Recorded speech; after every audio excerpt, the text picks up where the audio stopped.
I am here with the great Jay Wright, former head coach at Villanova, now sort of a teammate at CBS Sports. You can see him college basketball. Jay, what's happening, my friend? Good to see you.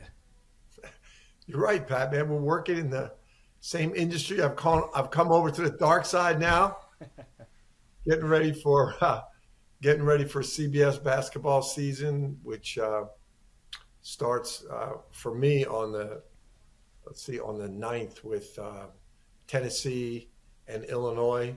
I'll get a little warm up with St. John's and Sacred Heart before that on CBS Sports Network.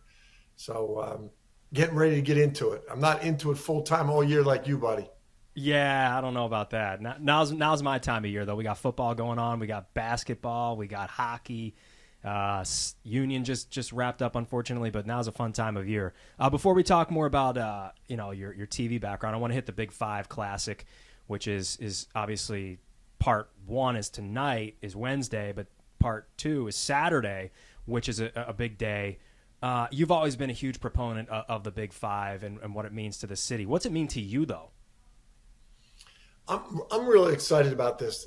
This is something that we have talked about for years. When Phil Martelli was here and Dumpf was at Temple, even when Dumpf was at Penn, and Steve Bilski was the athletic director. We've been trying to put this together for years. The premise being that the Big Five was such a great tradition for so long in Philadelphia, and when it was so big back in the 60s, 70s, was because the rest of the nation didn't have the TV exposure, didn't have the commitment to college basketball like the SEC does now, right, or the Big 12 now. Back then, those teams wanted to come to Philadelphia to play at the Palestra. But now they've all got their own arenas. They've got big TV contracts. So we wanted to find a way to really make this something that the nation watches, and this is the beginning of it, where they in the basketball world, they marvel at the fact that the Big Five schools and Drexel all play each other, because they don't do that in any other major city, and they marvel at the fact that we do this, and we want to get more out of this. Hopefully someday making money out of this, hopefully making some money for Coaches versus Cancer, hopefully making it a big event in Philadelphia. Was it always your plan, though, even when you stepped aside from Nova, to stay involved and make sure that this became a thing? To be honest, as soon as I stepped aside, it got done. I guess that's true.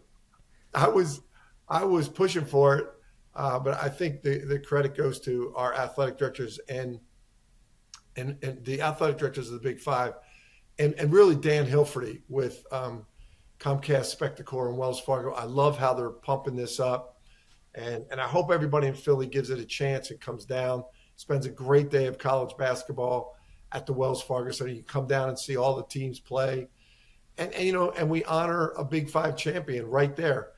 In the past, it was so difficult to schedule these Big Five games, but it was so important to us. We do it. But, you'd have games in February in the middle of conference play. They'd be talking about, who's going to make the NCAA tournament. And all of a sudden, Temple would win a game and they'd win the Big Five and nobody even knew, So we know when it is. I think the media will cover it that way, and we'll have a Big Five champion every year. Why do you think it's a good move to go to Wells Fargo Center? Obviously, the Palestra has so much history there, but I guess this just lends itself to having more people, more butts in the seats, more people able to see some good basketball. Yeah, definitely. And, no one loves the Palestra more than me, but it's, nowadays people are paying a lot of money to come to these games, and the parking and all of the amenities, especially if you're going to be there for 3 games.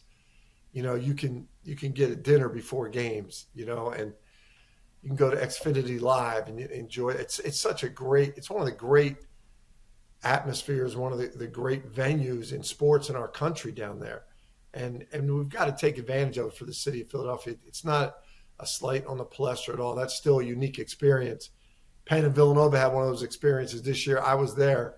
It was as crazy as it's ever been. So we'll still always have that. But this tournament, for getting the television coverage, for making it the best it can be for fans access. The Wells Fargo is the best. Yeah, all of your ticket info, if anyone out there is interested, big5classic.com, big number 5classic.com. One ticket gets you access to all 3 games on Saturday starting at 2 o'clock, which is, for a college basketball lover, that's right up my alley. I know it would be yours, too, if you didn't have a front row seat to it all. No, Pat, that's a great point, though. All of the people of my generation, we all grew up checking the Big 5 doubleheaders and think to ourselves, okay, if I got to buy a ticket, you talk to anybody now, they always say they snuck in, but you have to buy a ticket, you get 2 games. That was a big bargain back then. It was a big deal, and now to be able to get 3 games, 3 great games, all day down there, and you could, as I say, you can go over to Xfinity Live for a little bit, come back for another game. There's so much happening down there. It's going to be such great basketball. And the Wells Fargo Center is one of the best venues in our country. So it should be a great day for young people to learn about the Big 5 and learn about the different schools, enjoy some great basketball. Gotta love it. Your Villanova Wildcats will obviously be playing at the Wells Fargo Center this week. What do you think about the way the season started so far for Kyle and the guys? I'm really happy with where they are. It's hard for people to understand outside of our area. That Penn game, Villanova, within the Villanova program, they don't look at that as, wow, we really stumbled. They have great respect for Penn. We do this every year, even though I know we've won a lot of games against Penn, but they're all tight, close games. We know, across the country, I remember Mark Few at Gonzaga used to always watch those games and call me and say, why the hell are you playing those games? But if you're not from Philly, you don't get it. Right. But even when we won those games, we knew how close the games were. We know how much that the game could have went either way. So I know everybody across the country gets worked up about why he lost to Penn, but we really didn't get worked up about that. And we just kept getting better and better. And it's the same thing with St. Joe's coming in tonight. You could look at the line and people say, okay, that's what it is. Guaranteed you that the game will not be that. They will play on a very high level. They play against these guys all summer. They're very comfortable playing against these guys, and it'll be a great game. Yeah, for those who maybe would complain about that kind of showing, just think of it in terms of like NFC East, Eagles, Washington, Eagles, Giants. No matter what it looks like on the other side, the Giants might be having a terrible year. Washington might be having a not so great year, but those games are always just so meaningful to the players. Exactly. But I feel like people in the NFL know that. Like if the Eagles have a tough game against the Redskins nationally, they'll say, okay, we get it. It's an NFC East game. Right. I think what this tournament can do is, if we can start to get some national exposure on this tournament and people see the quality of basketball, the ferocity of these games, they can start to realize across the country, if you're recruiting, like, hey, if I go play at one of these Philly schools, I get to play in this at the Wells Fargo Center where the Sixers play. And I think even fans, even people who look at the NCAA tournament can say, hey, that loss to Penn for Villanova, that loss to Penn was not that big of a deal when we're looking at their overall body of work. So you'll be paying attention to these games closely, I'm sure. Do you, now that you're a bit removed from things, but you're also getting ready for television too, but are you able to watch games now in a more relaxed fashion, or when you put the tape on or when you put a live game on, do you still feel the same way as if you were sort of on the sidelines? Are you looking at it through that lens? I always watched film preparing for games, always being intrigued and impressed by the other coaches. I would show my assistants like, hey, look at this play they run. Look at this. This is really good. And my coaches would say, Coach, don't worry about that. Like they're not running that against us. And I would say, I know, but it's really cool. I always looked at it that way and enjoyed it. And I really do enjoy that. I still struggle with Villanova games at times with with referees calls. And it's funny, when I watch the other games, the referee calls don't bother me. I watch a Not Villanova you, call. not complain to the ref. No, I don't believe. I watch a Villanova game all of a sudden, and I see these guys all the time on the road, when I'm doing games on TV, and I say to them, like, damn, you're way better than I thought you were. Now that it's not my game and I'm just watching these games, you guys are way better than I thought you were. New perspective on things it's kind of interesting. So, TV now, CBS, like we said, one of our teammates here. What do you love about it? Like, obviously, I'm sure it doesn't give you the same rush as being a head coach on the sidelines, but you're as close to the games as possible without being a head coach anymore. So what are you loving about it so far? As you know, Pat, being at these big events, there is a rush to it. It's different than coaching. Like nothing's going to ever match that rush in coaching and that juice you had going into a game, or especially after a game. But I'm fortunate because I get to do like the game of the week on Saturday, so they're all great games. Like, sitting at Purdue when they're playing Michigan, and Purdue's number 1 and Michigan's number 12, and that place is rocking, and you're doing you're doing the lead in, and you're out on the court with Bill Raftery and Brad Nessler, and you can't even hear each other as you're doing the pregame show. And that still gets, and you stand for the national anthem, it gets my juices going as a fan, which I never really got to enjoy as a coach. Sure. Like, I'm doing this on TV much more like a fan. And as a coach, I would fight all of that in my mind. I would fight all the excitement to keep a clear head. I would block all that out. So I'm enjoying seeing the band and the cheerleaders and the crowd and talking to people. I'm really having a lot of fun with it. What about the business have you found that maybe you didn't realize, before you stepped into this world? That's a great question, Pat. I talked to my wife about this, that I realized about the coaching business. When we were in it, we were so obsessed with everything impacting our team. And as I get out of it, I realize, and I want to say to the coaches, but I know it's not going to have any impact. Like, dude, it's not that big of a deal. Like, you take every little thing in coaching like it's going to affect you winning and losing, every little thing. And then when you're out of it, you realize that I shouldn't have I didn't have to worry about all those things. Right. In the TV business, I'm amazed. I'm just blown away by the play-by-play guys. I am so impressed. I'm doing a game with Tom McCarthy Wednesday at St. John's, and he'll probably do a college football game on Saturday, if not an NFL game, do that game, have another game 2 days later, maybe a college basketball game.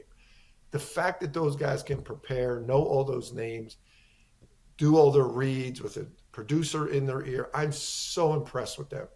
And the producers, the people behind the scenes, the audio techs, like how talented those people are. I've really enjoyed being a part of that team, and they've really helped me a lot. Yeah, it's also like it's not it's pretty cool. Like when you're on the court for these big games, it's amazing. But people think it's this, ultra glamorous lifestyle. But even if you're doing the game, and it could be a big game, it feels like a grind, and all the preparation you have to put in, and especially for play-by-play guys, you've got to know every single piece of information about every player and every coach. I mean, it's pretty amazing what these play-by-play guys do. I have an admiration for them as well. I can't do that. That's above my pay grade too. Well, I'm working hard enough at this analyst part of it, but the preparation, as you said, is something that I respect too. Working with Bill Raftery, we do a CBS game on Saturday, and he'll come from doing a Thursday night game in Iowa, and a 9:00 game, and then he'll meet us in the airport in Atlanta on Friday. We'll go watch both teams practice, and then we're doing a noon game on Saturday, and he's on top of the game, knows everything, knows everybody. He's amazing. He is a true legend in our business. So it's a grind. Those guys that you see doing those games, they've worked really hard to prepare for those games to make it sound like everything's just coming, to the front of their mind, when really they've prepared well for it. Bill Raftery is a national treasure. Gotta love that man. Exactly. What do you like better? Do you like being at the game? You like being in studio for big games with obviously like the tournament's a little bit different, but what do you prefer? So far, regular season, I like being at the games, but the NCAA tournament, and I haven't done an NCAA tournament game yet, but I've been in studio for the whole tournament. That was so much fun. From doing the selection show, when you're getting the teams before anybody else sees them, and then you're putting together within 6 minutes your ideas and your comments on what teams made the tournament. It's so exciting being there that day, watching all the scores come in, talking to the people from the NCAA tournament, and then as you go through the tournament, being in the studio, you would think coaches love the NCAA tournament. I haven't talked to a lot of guys about this, but to be honest, I loved it, and then I would hate it. As soon as you lose, you hate the tournament. You hate everybody that's still playing. You hate watching the games. You're just dying until it's over. And there's only 2 times. I mean, I've coached like 40 years. There's only 2 times we've won it. So 38 times, I'm dying during the whole rest of the tournament. But you got to act like, this is good. You talk about the other team, but it's horrible. So being able to do that tournament last year for CBS and TNT, and just keep moving on each time, and then the tournament's over, and hey, you're done. Even when you win it, you got to go do the parade, which is cool, but it's exhausting. Like, tournament's over, you're done. So I really enjoyed being in studio for the NCAA tournament. Well, so things, I guess, maybe are a little less exhausting than they were when you were a head coach with Villanova. Family time, I think, is of the utmost importance for you. I met your wife and talked to Patty quite a few times over the years. Is she sick of you yet, or is it like, oh, Jay's home, this is great? No, I still get a little. I still work for our president at the university. I still go in and watch practice once in a while. I'm on an advisory council for UBS, the World Bank, so I do some work with them. So I still get a little bit like, you're starting to get a little out of control again. Like, chill out. But the one thing I've learned, Pat, you'll get it, is when I was coaching and I wasn't here a lot, she was running the show. Now I'm around, and when I make my comments about what we should be doing, she's like, just chill. I got this. I've been running this for 33 years. I got this. And she's right. She's the true captain. Don't I know it? We have a almost 4-year-old and an almost 4-month-old, and when the Phillies were on their run, and Eagles season comes around, and I'm dancing in and out, going to Arizona or wherever it might be, and I come back, she's like, I got this. I know what's going on here. You don't have to worry about anything. I got it. So definitely respect for the moms out there. Exactly. You having fun watching these games that, like, Sixers? You get a chance to really watch the Sixers and the Eagles and the Phillies now that your head probably isn't buried in some tape watching Marquette or something. Yeah, I really am enjoying that. I know it sounds simple, but I grew up a Philadelphia fan, and I would love going to Phillies games. When the NCAA tournament was over, it was so relaxing for me. I loved seeing the start of baseball season, and but then, once basketball would get going, I'd be trying to sneak to watch games. I'd watch Eagles games with a laptop on my lap, watching game film while I watched the Eagles game. And now to be able to really watch these games. And the Sixers was always tough because, it's during basketball season. You're watching other teams. You're preparing. Once the playoffs came, I could always dig into it. But I love what Nick Nurse is doing with this team. I love how they're playing. I think you could see a big upside. I think he's got them doing the little things. He's got them committed to winning. And I think Maxey and Embiid have embodied that, and I think Nick's a big reason for that. So I'm loving watching this team. I'm glad you brought up Nick Nurse too, because not that I don't respect coaches of the caliber of like maybe a Doc Rivers or something, but I love Nick Nurse and how he came up as a coach and how he had to grind through, the British Basketball League, and he was there for a decade or whatever it was, and to incrementally work his way up to becoming a head coach. And he is so prepared and such a great basketball mind. For you, I'm sure you respect the hell out of a guy who has a background like that. Most definitely.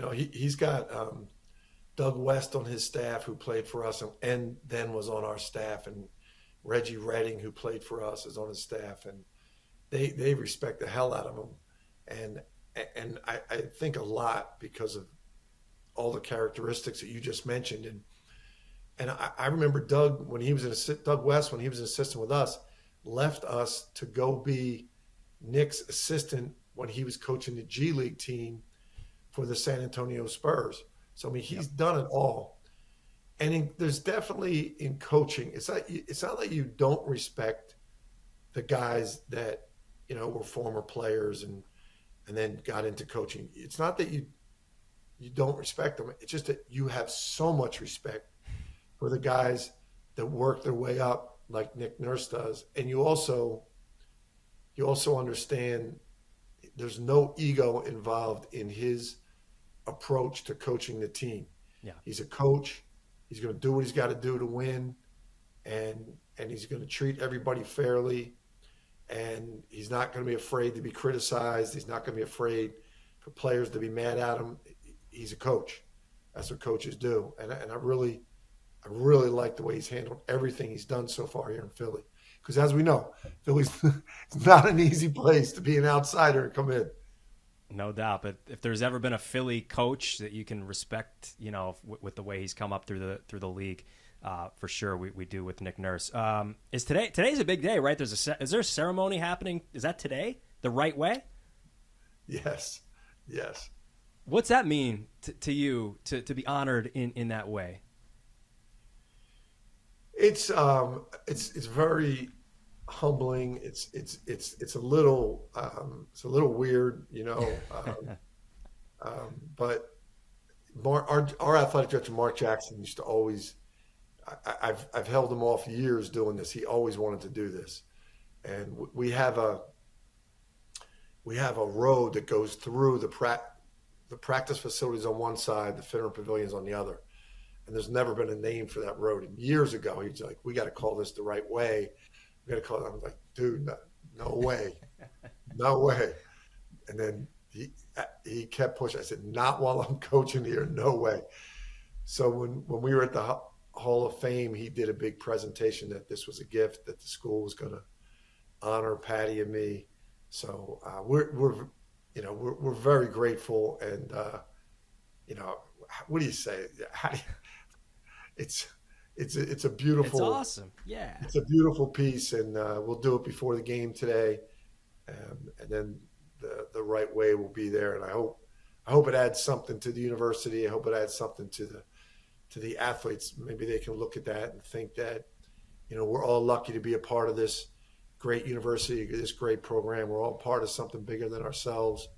When we're in it, give it everything we've got, and when we're out, support it with 100% of our passion. Before I let you go, this is my Gallen of Questions. It's got a bunch of random stuff in here. I'll hit you with a few of them before I let you go. But one more thing, one of our producers, Andrew Greth, is a LaSalle guy. And when I was preparing for this, we were talking about it, and he said, do you think Jay ever thought that Fran would outlast him as a coach? And I said, well, probably, because Fran's going to coach until he's like 120. He is incredible. And one of the things about Fran is I spent some time with him in his year that he was out, retired. Retired. For 1 year. And he has so much more energy and looks better, feels better. He's got a lot of years in him, man. He's an amazing dude. He's awesome. He's the best. All right, a couple rapid-fire questions here in the Gallen of Questions. We'll see what we come up with for Jay Wright. Jay, favorite travel spot outside of the Jersey Shore? Good thing you picked Jersey Shore, because that would have been it. That was number one. I would say now Naples, Florida. Okay. Naples, Florida. Let's see. Former player or coach most likely to win Jeopardy that you worked with? Ooh. Very good. Sando is our assistant coach, is the assistant coach at University of Buffalo now. Tim Saunders was a walk-on for us and a graduate assistant, and he was brilliant. And now he's with George Halkovich at University of Buffalo. Okay. That guy, I would go to him with anything, any questions. I didn't Google, I went to Sando. I love that. I love it. Your Commissioner Wright, you can change one thing about college basketball. What is it? Oh, I would get the federal government to create a Division I that is kind of like pay for play where we are now, a Division II that is scholarship only, and then a Division III that is like the Ivy Leagues, and Division III now where it's just financial aid, but it would be supported by the federal government, so you wouldn't have lawsuits, and the rules would be made by the federal government, and each university would choose what level they would play. That's such a great answer. I wish we had more time to talk just about that. We're in rapid fire here, though. Most nervous you ever felt as head coach? Definitely before each national championship game. I mean, you try to fight it, you try to act cool and try to in front of your players, but you're sitting back there in the locker room all by yourself, and there's 80,000 people out there. You know there's a million watching. You're in there all by yourself thinking like, man, I hope we don't lay an egg, man. I just want us to play well. And you're definitely thinking about that. And then you're walking out there and you're seeing everybody. You know all these people came to see you play a good game. All you want these guys to do is to play their best. Let's see if we can do a few more here. All right, finish the sentence. Jalen Brunson was a blank. An absolute joy to coach. Josh Hart always blank. Complained on every foul in practice. And still that. does. It still does. I talked to Tibbs about it. Ryan Arcidiacono had blank. Had onions. That's a good one. Mikal Bridges is blank. He's as nice a guy as he looks and appears to be. I second that for sure. All right, two more. Favorite superhero? Got to be Batman. Batman. Jay Wright's a Batman guy. Yeah. All right, last one. It's a beautiful warm day at the beach, Jersey Shore. Jay Wright is drinking a what? On a beautiful hot day, I would be drinking a Blue Moon. Perfect answer. You said hot day, right?